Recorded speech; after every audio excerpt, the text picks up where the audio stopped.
Il y a eu Los Angeles en 1984, Barcelone en 1992, Sydney en 2000, Londres en 2012 ou Tokyo en 2021 et bien sûr il y aura Paris en 2024. À chaque Olympiade ou presque, le basket français et francophone a connu son lot d'histoires exceptionnelles, qu'il s'agisse de succès inattendus, de déceptions profondes ou simplement de destins qui s'accomplissent. Avec Basket Rétro, nous racontons depuis plus de 10 ans les plus belles heures de l'histoire du basketball en compagnie de notre équipe de passionnés. À l'occasion de ces Jeux Olympiques, nous vous proposons une série d'interviews avec des figures majeures du basket qui ont marqué à leur manière l'histoire des Jeux.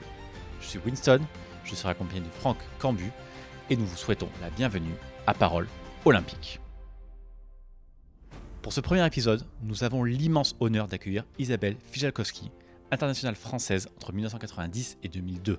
En club comme en sélection, Isabelle a un palmarès long comme le bras, étant entre autres 5 fois championne de France, 2 fois championne d'Italie, 2 championnats dans lesquels elle a été élue MVP, elle a gagné l'Euroleague en 1997 et en 2002, et avec l'équipe de France, elle a été championne d'Europe en 2001. Mais un an avant cela, Isabelle Fijalkowski conduisait pour la toute première fois de son histoire l'équipe de France féminine de basket aux Jeux Olympiques, en l'occurrence les Jeux de Sydney en 2000. Une expérience particulière pour une équipe de France inexpérimentée à ce niveau, mais qui nourrissait pourtant de grandes ambitions, armée de certaines des meilleures joueuses européennes, voire mondiales, dans le cas d'Isabelle Fijalkowski. Bonjour Franck, ça va ? Salut Winston, ravi d'être avec toi. Bon, tu es prêt pour ce premier épisode ?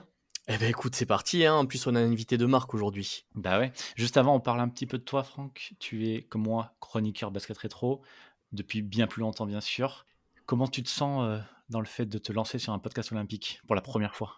Ah, c'est intimidant parce qu'on a quand même des personnalités avec de sacrés parcours qui nous rejoignent sur cette aventure. Mais c'est vraiment un super moment qu'on va passer ensemble, j'en suis persuadé. Et toutes ces personnes ont tellement de choses à nous raconter, à nous partager, que ça va être vraiment passionnant. Bon, on n'attend pas plus longtemps. On va souhaiter la bienvenue à notre première invitée, Madame Isabelle Fijalkowski. Bonjour Isabelle, Bonjour Winston, bonjour Franck. Bonjour Isa. comment ça va ? Ça va très bien, merci. Merci Isabelle d'ouvrir ce podcast avec nous, de nous aider à nous lancer dans le grand bain. Merci beaucoup. Je vous en prie, c'est un plaisir partagé. Merci. Franck, est-ce que tu peux commencer, peut-être pour nos auditeurs, à présenter notre invité, mais résumer sa carrière, s'il te plaît, dans les très très grandes lignes. Ah, c'est un véritable défi que tu me lances parce que sa carrière est tellement riche que le résumer en quelques lignes, c'est un véritable challenge que je dois relever. Alors, dans les très grandes lignes, Isabelle Fijalkowski est originaire de Clermont-Ferrand. Alors, c'est pas par hasard, Clermont-Ferrand, c'est une véritable terre de basket. On notera notamment le CUC qui a été le porte-drapeau du basket français féminin pendant de nombreuses années. Isabelle, elle a joué dans les plus grands clubs français, avec Bourges, avec Valenciennes-Orchy, mais également à l'étranger, à Com, en Italie notamment, où elle a remporté 2 titres d'Italie. Elle est quand même 5 fois championne de France, 2 fois championne d'Euroleague. Elle a joué en NCAA à Colorado, puis draftée en WNBA. Ça a été la toute première joueuse française draftée par la WNBA. Aux Cleveland Rockers, où elle aura fait 2 saisons. Alors, au-delà de ça, le palmarès est quand même extrêmement important. On va citer parmi les points majeurs de la reconnaissance de sa carrière, c'est que ça a été la meilleure joueuse européenne en 96-97, qu'elle a été élue académicienne de la Fédération française en 2011, et elle a été intronisée au Hall of Fame FIBA en 2021, aux côtés de Steve Nash notamment. Donc une sacrée reconnaissance d'un parcours hors norme. Et son maillot, le numéro 13, est retiré aujourd'hui à Bourges. Plus personne ne peut le porter. Isabelle, que penses-tu de ce résumé extrêmement rapide mais extrêmement précis de Franck ? Bah, il y a juste un petit oubli. C'est un titre qui me tient à cœur. On est championne d'Europe avec l'équipe de France. Et c'est vrai qu'on va parler des JO, mais effectivement, c'est arrivé après les JO de Sydney. Donc, on est championne d'Europe en France en 2001. Et c'est la concrétisation d'un travail avec l'équipe de France. On a été la première équipe de France qui a remporté ce titre. Donc voilà, on se considère un peu comme des pionnières et on est heureuse aussi de le revendiquer parce que ça a été une grande aventure. Je crois que les pionniers, on va beaucoup en parler aussi dans ce podcast. Isabelle, j'ai lu en faisant les recherches pour cet épisode que ton meilleur souvenir ou en tout cas un de tes meilleurs souvenirs, c'était ta saison 97 et le Sacre européen de Bourges. Est-ce que tu peux nous en parler un petit peu plus? Alors oui, alors c'était effectivement, heu, j'ai fait beaucoup de premières fois et voilà, c'est une chance. Quand on est sur l'instant, on s'en rend pas compte, mais on est dans une dynamique du sport féminin, du basket féminin où, les clubs se structurent, où, les clubs, ben, prennent des coachs, d'un très bon niveau qui nous font franchir des paliers et ça a été le cas effectivement à Bourges où on a, avec, Vadim Kapranov et 4 ou 5 joueuses de l'équipe de France, remporté l'Euroleague, en 1997. On a été, aussi championne de France, donc ça a été une saison, pleine et c'était la deuxième saison où j'étais arrivée à Bourges et effectivement, les choses, bah, on a beaucoup, voilà, on a travaillé dur, mais on s'est trouvé en équipe avec des individualités fortes qui ont su se mettre au service du collectif et ça, c'était, la plus grande satisfaction. Super. Franck, je pense que le peu de personnes qui ne connaissaient pas encore Isabelle, ont bien compris maintenant qu'on était face à une joueuse, d'envergure. Est-ce que tu peux nous dire toi, côté coulisses pour, ce podcast, pourquoi le nom d'Isabelle est venu tout de suite sur la table quand on a choisi nos invités olympiques? Mais tout simplement parce qu'Isabelle Jewczykowski a été une des joueuses majeures effectivement sur la campagne olympique de 2000, avec des performances remarquables. Mais c'est aussi actuellement la présidente du club des internationaux de basket, qui rassemble beaucoup de personnalités ayant déjà aussi participé au JO. Isabelle Jewczykowski, alors c'est vrai que tout ce qui est équipe de France, j'avais pas eu le temps d'entrer dessus, mais on allait y venir. C'est 204 sélections en équipe de France, médaille d'argent à l'Euro 99 qui a précédé la qualification au jeu et ensuite donc bien sûr la médaille d'or gagnée en 2001. Donc tout ça, on va en parler justement dans le déroulé de l'épisode, un petit peu comment l'équipe de France aussi est montée en puissance jusqu'à ces Jeux Olympiques. Eh bien, il est temps donc, de parler de nos jeux olympiques qui nous intéressent, ceux de Sydney 2000. Mais Isabelle, avant de parler des jeux olympiques, est-ce que tu peux peut-être nous parler de la qualification, le parcours qui vous a mené à ces jeux olympiques de Sydney? Jamais une équipe de France féminine ne s'était qualifiée. Est-ce que tu peux nous dire votre sentiment à cette époque-là? Le projet, des JO, on l'a vraiment, construit, à la suite, en 97, à la suite, du tournoi, qui nous qualifiait pour le groupe B et l'idée qu'on a partagée avec, Yannick, c'était que si on se qualifiait sur toutes les étapes, on avait la possibilité, de jouer en 99 la qualification pour les Jeux olympiques. Et effectivement, on s'est dit: «Mais, c'est une super idée, quoi». C'est on savait que ça allait être dur, parce qu'effectivement, personne ne l'avait fait jusqu'à maintenant, se qualifier aux Jeux. Mais, voilà, on avait, avec Alain Jardel, un nouveau projet, avec, une dynamique de groupe, super intéressante, avec, des joueuses qui jouaient le meilleur niveau, à Bourges et Valenciennes. Et effectivement, ça a été un leitmotiv, pendant 3 ans. On n'avait qu'un objectif en tête, c'est passer, le groupe B, se qualifier, sur le championnat d'Europe et effectivement, en 99, quand on a passé l'écart et qu'on se qualifie, bah, nous, on avait déjà rempli notre mission. On a joué la finale, contre la Pologne, en Pologne, et même la deuxième place, voilà, n'était pas forcément un échec parce que ce qu'on visait, c'était vraiment les Jeux olympiques. Donc en finale, vous échouez face à la Pologne et donc vous glanez quand même la médaille d'argent. Est-ce que toutefois on peut considérer que cette, finale, c'est le point de départ, d'une aventure qui vous amènera par la suite, justement à être d'une des nations, majeures du basket européen? On peut l'analyser comme ça, effectivement, mais nous, on était vraiment dans le court terme, quoi. On était arrivé à notre objectif et cette finale, on se projetait déjà, aux JO. L'idée, c'était de performer aux JO parce que, on savait que si, on n'avait pas de médaille aux JO, Ça aurait été bien, quoi, mais on allait tout faire. Une fois qu'on a franchi cette étape, on allait tout faire pour remporter une médaille. Et ça, on voulait pas faire de la figuration. Ok, on était contente, mais on voulait vraiment finir sur une note, sur ce grand rêve et sur une note concrète, quoi.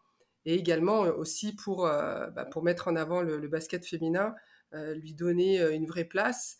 Et effectivement, pour le coup, on était des pionnières, et les pionnières, on le sait qu'après, quoi. Derrière, on a montré aux autres générations que c'était possible.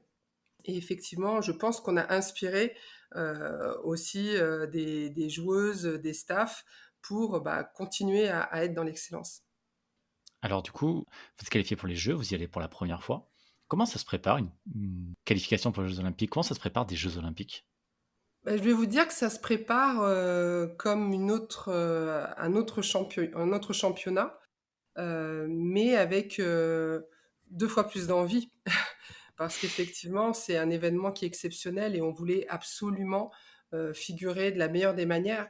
Donc, on a eu une préparation super intense. On s'est impliqué pendant 3 mois avant les JO, et c'était peut-être pas la bonne manière de faire, parce que d'avoir un temps de préparation aussi long, on s'est aperçu que c'était peut-être un peu trop long, et on n'était pas au JO dans notre pic de forme.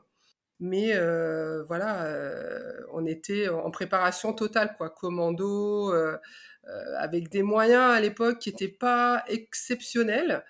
Mais voilà, on a mis ça de côté, et nous, on avait un grand objectif en tête, et voilà, on s'est lancé dans la préparation à 100%. Donc, on se prépare physiquement, techniquement, mentalement. Voilà, on est prête, quoi. On est prête, on essaye de former le groupe le plus soudé possible. On joue des matchs de préparation contre des équipes très fortes pour se préparer. Et voilà, c'est un grand, grand objectif. Même si on devrait se préparer comme une autre compétition, on le fait différemment de toute façon.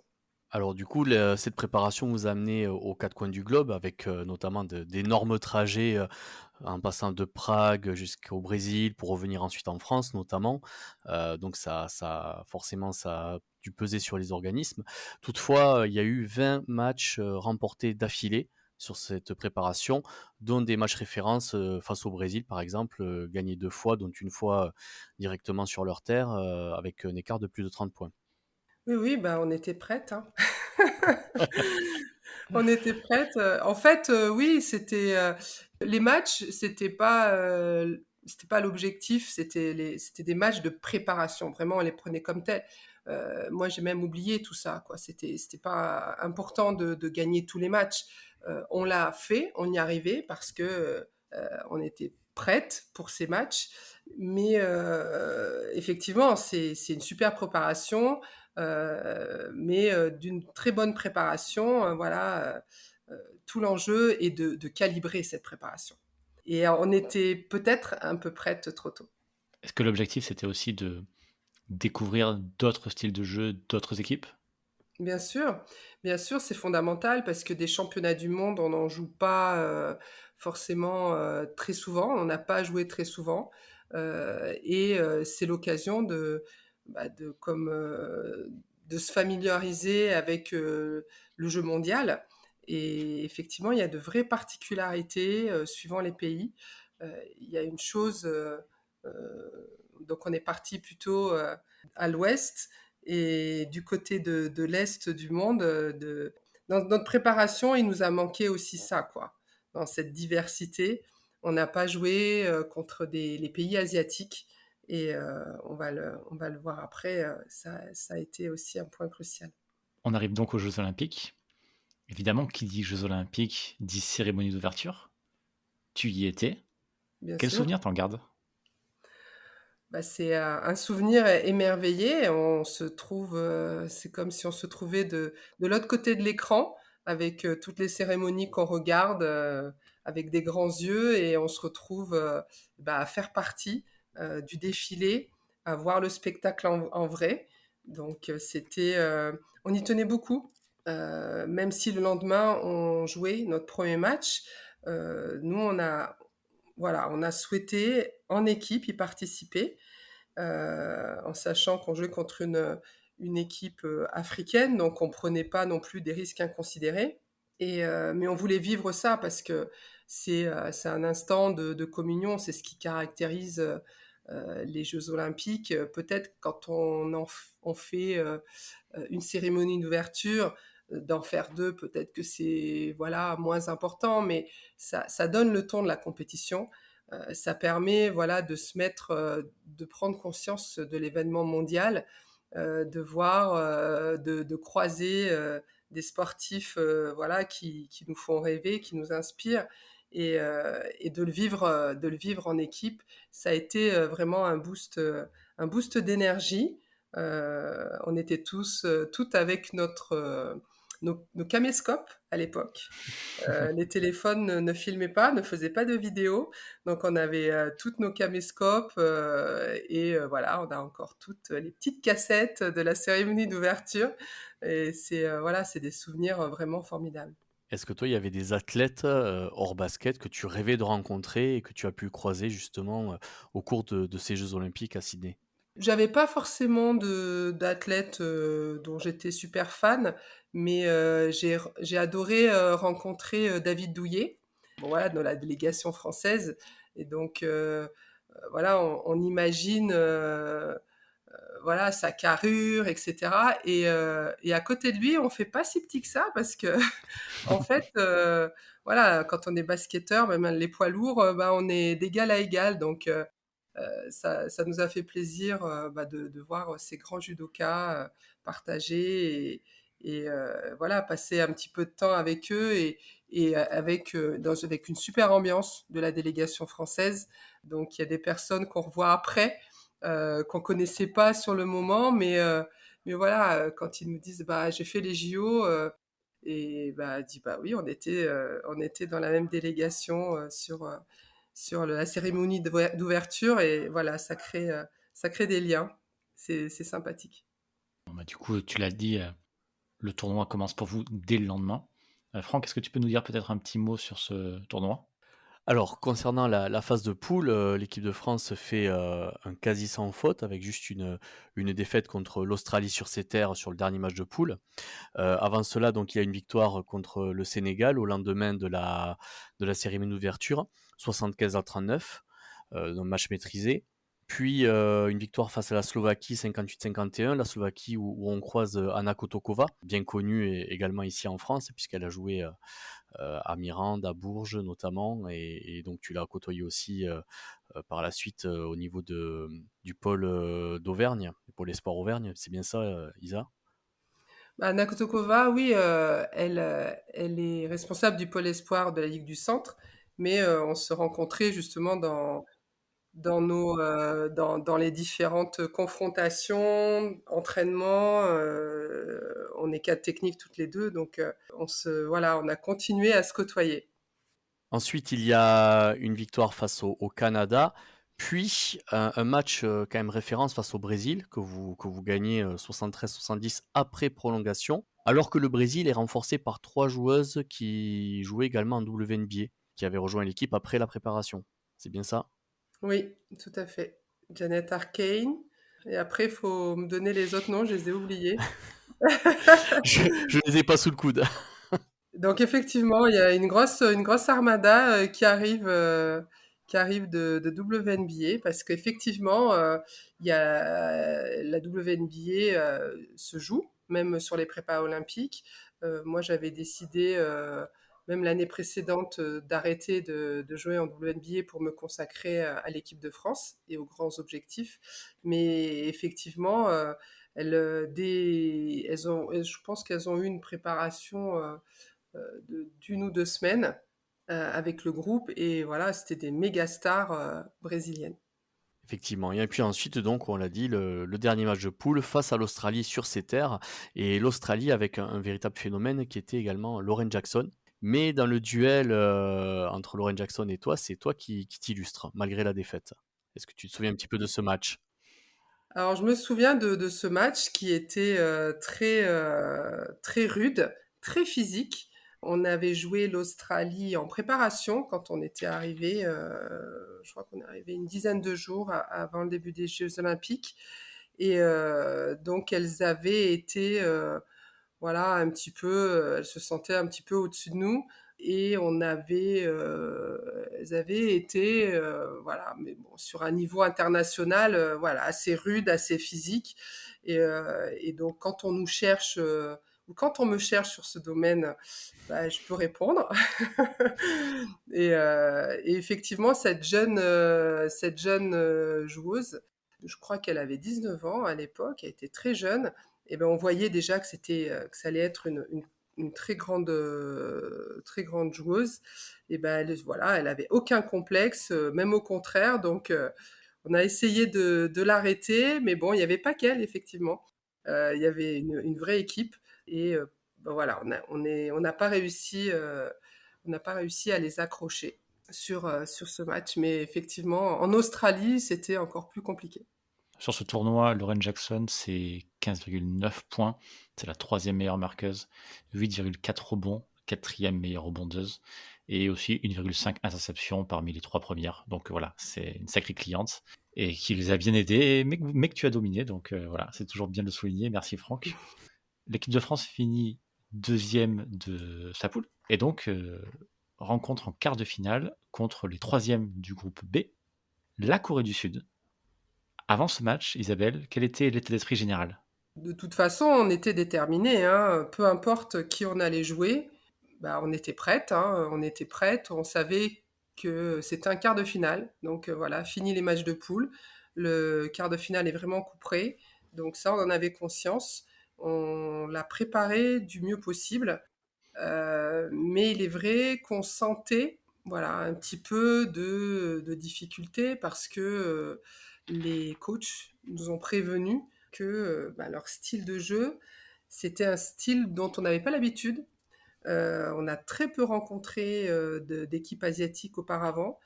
C'est pas une nation dominante, hein, la Corée du Sud, mais avec un style de jeu très rapide, très adroit, des joueuses de taille, on va dire, plus petite.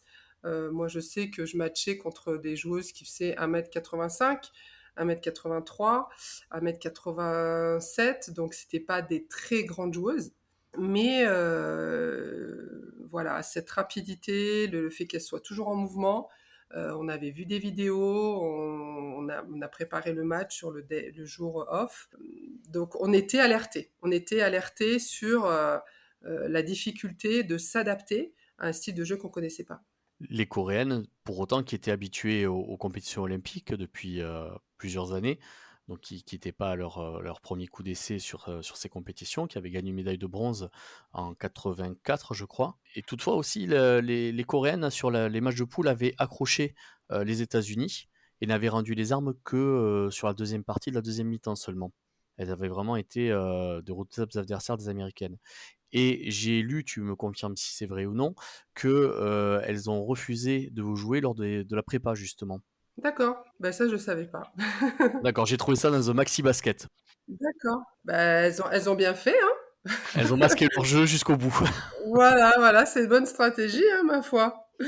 Alors, est-ce que, voilà, tu l'as dit, c'est une équipe qui est à droite, à l'extérieur justement, qui joue vite, qui a des joueuses de petite taille. Sur ce match-là, tu fais un ravage à l'intérieur avec 9 sur 12 au tir, donc en étant dominatrice à l'intérieur. Et les Coréennes, par contre, ont été un peu plus en difficulté sur le tir extérieur. 6 sur 17 à 3 points seulement, ce qui était un peu en dessous de leur standard habituel. Est-ce que finalement, c'est la nervosité qui a pris le pas au-delà de l'aspect purement tactique du basket? Bah, effectivement, face à ce basket qui nous a vraiment déstabilisés, on n'est pas arrivé à garder, on va dire, notre façon de jouer, notre calme. Nous, on avait l'habitude de défendre très fort et là, effectivement, on était en difficulté sur ce jeu rapide, avec beaucoup de mouvements. Elles ont effectivement plus tiré dans la zone intermédiaire, mais c'est surtout nous qui avons déjoué. C'est surtout en attaque, on a voulu jouer en fait au même rythme qu'elle. et c'était pas du tout notre jeu et on n'a pas réussi à rétablir la tendance tout le match. Et on a eu beaucoup de balles perdues. C'est vraiment, on était, voilà, on a été submergés et on n'a pas trouvé les solutions qui pourtant, voilà, étaient simples, quoi. En fait, c'était de poser notre jeu, de prendre le temps, de regarder, de bouger aussi, nous. Et malheureusement, avec voilà, un petit peu la fatigue de la compétition, avec cette nervosité parce que on s'est dit mais c'est pas possible, on a les solutions et on n'arrive pas à les mettre en œuvre. Et ben voilà, ça nous a fait échouer. Voilà, c'est un quart de finale, donc on en a joué plein, mais c'est un quart de finale des JO et qu'on aborde. Voilà, on avait très envie de faire une médaille. Enfin, il y avait beaucoup d'éléments qui nous ont enlevé notre sérénité, notre clairvoyance, malheureusement. Alors donc c'est une défaite 68-59 face à la Corée du Sud et ça vous envoie sur les matchs de classement où l'équipe de France croise avec la Russie. Donc là aussi une très forte nation européenne, donc une 5e place à jouer. Mais quel est le sentiment qui domine à ce moment-là? Est-ce que on est capable de rebondir après une telle désillusion sur les quarts de finale? Comment, dans quel état d'esprit l'équipe se trouve à ce moment-là? Bah, une fois qu'on perd le quart, bah, on veut se remobiliser, quoi, parce qu'on est effectivement très déçus. On veut se racheter, on veut faire le meilleur résultat possible. Et le meilleur résultat possible, c'était finir 5e et surtout battre la Russie pour la 5e place. Donc, on n'avait pas encore battu la Russie de manière régulière. Voilà, c'était une grosse nation à l'époque. Et pour nous, c'était voilà le défi après la déception. Et il s'avère que bah, c'était plutôt une bonne approche parce que ça nous a donné, nous a servi pour l'après. Et en tout cas, on voulait terminer les JO sur une bonne note, en sachant qu'en parallèle, on voyait les garçons bah, franchir les étapes, le quart de finale, la demi-finale. Et voilà, on voulait se mettre un petit peu aussi à la hauteur de l'événement et d'arriver et de, voilà, au moins de faire une perf, de faire la perf, de gagner les Russes, parce que effectivement, on savait que l'année suivante, ça allait continuer. Il allait y avoir d'autres échéances qui allaient aussi être importantes. Et donc, c'est une victoire face à la Russie 71-59, qui préfigure également de la victoire suivante, l'année suivante, en 2001, où vous gagnez le titre de championne d'Europe au Mans face à cette même équipe de Russie, justement. Donc, une fin finalement douce amère, ou vous savourez malgré tout? C'est plutôt doux amer, effectivement, bah, on n'y est pas arrivé, quoi, voilà, on n'est pas arrivé à notre objectif. On se console en regardant les garçons, voilà, dit au moins, l'équipe de France, garçons, va jouer la finale. C'est le résultat qui était pas arrivé depuis plus de 50 ans. Donc c'était être spectatrice pour le coup, mais effectivement, faut savoir perdre aussi et on savait qu'on allait tirer, les enseignements bah, de cette défaite comme, on avait l'habitude de le faire. Et voilà, c'est vrai qu'on se dit: «On n'aurait jamais dû perdre contre la Corée, jamais». On joue, 10 fois, au niveau de cohésion qu'on avait, avec un petit peu plus de fraîcheur physique. Mais bon, voilà, c'est l'expérience aussi et on sait que, bah, les matchs difficiles, bah, faut apprendre aussi à les gagner et ça passe souvent par des défaites qui font mal, mais sur lesquelles il faut rebondir. Alors sur cette compétition, les 4 premières places sont restées par des équipes non européennes, États-Unis, Australie, Brésil et Corée du Sud. La France arrive à la 4e place, suivie de la Russie. Est-ce que, il y a un enseignement particulier à tirer du fait que les 4 premières places sont justement, remportées par des nations non européennes? Quel enseignement, le staff de l'équipe de France peut tirer de cet état de fait? Bah, l'enseignement, c'est que, bah, si on veut rivaliser avec ces équipes, bah, il faut se retrouver, dans ce type de compétition et ce type de compétition, c'est des championnats du monde avant les jeux olympiques et jusqu'à maintenant, on faisait des championnats d'Europe, on essayait de se qualifier pour les championnats d'Europe. Donc l'idée, c'est de rester, à ce niveau dans la durée pour pouvoir, aussi, hausser son niveau sur des compétitions mondiales et pouvoir, peut-être prétendre, à gagner ces équipes. Isabelle, tu as mentionné à plusieurs reprises le parcours des garçons. On va quand même en dire un petit mot rapidement. Est-ce qu'il y a une vraie solidarité entre les deux groupes ou est-ce que c'était un peu chacun son chemin de son côté en se regardant un petit peu?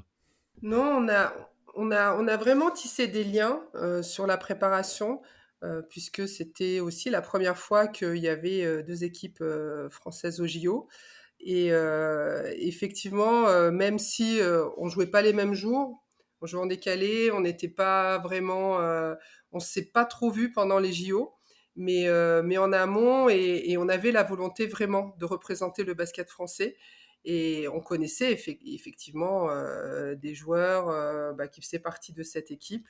Moi, je connaissais Stéphane Rissachet qui était d'Auvergne.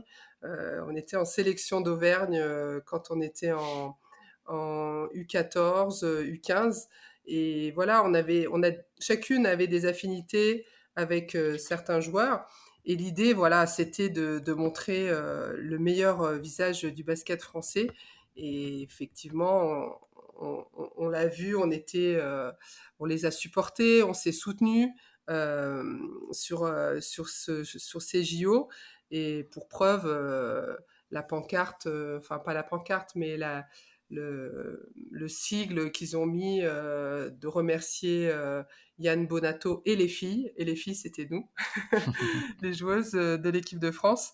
Donc ça montre bien, voilà, qu'on avait à cœur, bah, de s'encourager, de s'entraider, pour, voilà, nous on était plus censés avoir, le potentiel, médaille et ben, voilà, le sport fait que, ils ont eu d'autres opportunités. Nous, on n'a pas été au rendez-vous sur le match de la Corée et on était, super contentes pour eux et pour le basket, qu'il y ait eu une médaille parce que, c'est dans les JO, c'est vraiment, ce qui compte. Pour les auditeurs, on va juste préciser effectivement cette banderole, qui était, où les garçons, ont dédié, cette médaille d'argent, remportée, à la suite de la finale face aux États-Unis. Donc c'était pour les filles et Yann Bonato puisque Yann s'était, fait une rupture du tendon d'Achille, au cours de la compétition et avait dû être rapatrié en France pour, se faire opérer. Alors Isabelle, on a fait le tour un petit peu de ton aventure olympique. On va quand même se permettre, avant de finir ce podcast, de voir un petit peu juste après, puisque tu l'as dit tout à l'heure, il y avait un titre européen juste après, chez vous en France, un titre européen que vous avez remporté. Est-ce que tu peux nous en dire deux mots et surtout, est-ce que l'expérience des JO a servi dans la conquête de ce titre? Donc effectivement, la fédération française organise, le championnat d'Europe 2001 en France, donc c'était à Orléans et au Mans et bah, pour le coup, on a tiré des enseignements de ces JO. On a réussi, je pense, à mieux calibrer notre préparation. On a gagné en confiance aussi en tant que groupe parce que des fois, les échecs peuvent faire voler en éclats une cohésion ou une équipe. Là, ça nous a vraiment renforcés, quoi. Ça nous a vraiment donné envie de plus. On savait qu'on était capable de faire mieux et on voulait le montrer parce que c'est pas tout de le savoir, c'est est-ce qu'on est capable de le faire et avoir ce formidable voilà, objectif, chez nous, parce que pour nous, jouer à la maison, c'était, vraiment montrer, bah, au public français, que le basket féminin compte, que le basket féminin est performant. On avait vraiment envie, voilà, que notre discipline, gagner de la reconnaissance, sur notre discipline et tout le travail qu'on met en œuvre, de la même manière que les garçons. Parce qu'il y avait vraiment encore, une approche à l'époque, voilà, le basket féminin, c'était pas pareil, quoi. C'était pas du basket masculin, ça avait pas la même, on va dire, la même résonance, qu'elle soit médiatique ou même au niveau voilà, des spectateurs ou même des dirigeants. Et donc, nous, on voulait prouver, quoi. On voulait prouver notre niveau. Et ça a été pareil, une formidable préparation où, là, pour le coup, là, on a été prête et on a été prête sur toute la compétition, quoi. Parce qu'on n'a perdu aucun match et on a gagné une grande équipe de Russie. Une énorme équipe de Russie avec un coach qui a été notre mentor à quelques-unes d'entre nous. Vadim Kapranov nous a coachés à Bourges. Et voilà, on a dépassé le maître quelque part. Et il a été responsable du fait de la manière dont il nous a entraînés, de la façon dont il nous a donné confiance en nous, dans la manière dont il nous a fait travailler. Et ben, il a été aussi responsable de la défaite au championnat d'Europe en France. Mais voilà, c'est l'histoire de chaque entraîneur, quoi. On entraîne des jeunes et ils peuvent aussi, voilà, après ils volent pas de leurs propres ailes et font les résultats qu'ils ont à faire. Et ça avait une symbolique forte parce que pour nous, voilà, on voulait être la première équipe championne d'Europe devant le public du Mans, devant le public français. Et ça, voilà, on sera jamais les premières. Et ça fait vraiment plaisir. Bien Isabelle, merci beaucoup de nous avoir livré ta parole olympique. On a 3 petites questions de conclusion avec Franck à te poser. Franck? Alors, la première question, c'est si tu devais garder une seule image de tes jeux, laquelle? Je sais pas. Il y en a trop. Il y a trop d'images qui se bousculent dans ma tête. C'est le village, c'est la compétition, c'est l'engouement du public, c'est nos rencontres âpres, compliquées, c'est notre solidarité, même dans les moments difficiles. C'est tellement de choses je peux pas trouver une chose qui se démarque. S'il y avait eu une chose, ça aurait été la médaille. Mais comme on n'a pas eu la médaille, je me console avec tout ce qu'on a vécu parce que c'est vraiment exceptionnel. Et je souhaite à tous les basketteurs, enfin voilà, à ceux qui peuvent, de vivre pleinement les jeux, quoi. Mais vivre les jeux, c'est pas juste vivre l'expérience, c'est être comme à Disneyland, quoi. C'est vivre les jeux en étant dans la performance, voilà, en prenant tous les éléments comme des sources de motivation, d'exaltation, de démultiplier la motivation pour arriver à un résultat. Alors au contraire, ça va être facile, je pense, s'il y a une chose que tu aimerais changer. Bah, qu'on gagne l'écart. Gagner l'écart, voilà, c'est tout ce que je voudrais changer. Et après, ça veut pas dire que ça aurait été la voie royale vers une médaille, mais au moins avoir cette opportunité, quoi, de passer ce cut, voilà, qui est cruel mais qui existe, quoi. Voilà, si ça arrive, c'est qu'on n'était pas prête les générations d'après, elles ont su être prêtes et ça fait plaisir quand ça arrive parce que voilà, jouer à ces niveaux de compétition, c'est juste extraordinaire. Pour finir, à titre personnel, qu'est-ce que tu attends le plus de voir dans ces Jeux de Paris? Alors moi, j'attends de voir des matchs engagés comme on les voit au meilleur niveau, des matchs féminins. Effectivement, moi je suis toujours là parce que j'ai envie il y ait cette reconnaissance du basket au féminin, du sport au féminin. Il y a une approche, on va dire, du public ou des personnes sur le sport féminin qui est, voilà, c'est moins bien, quoi. Et moi j'aimerais que le spectacle qu'on montre beaucoup de sports féminins. Effectivement, il y a la moitié des compétitrices qui sont des femmes sur ces JO, donc c'est une première.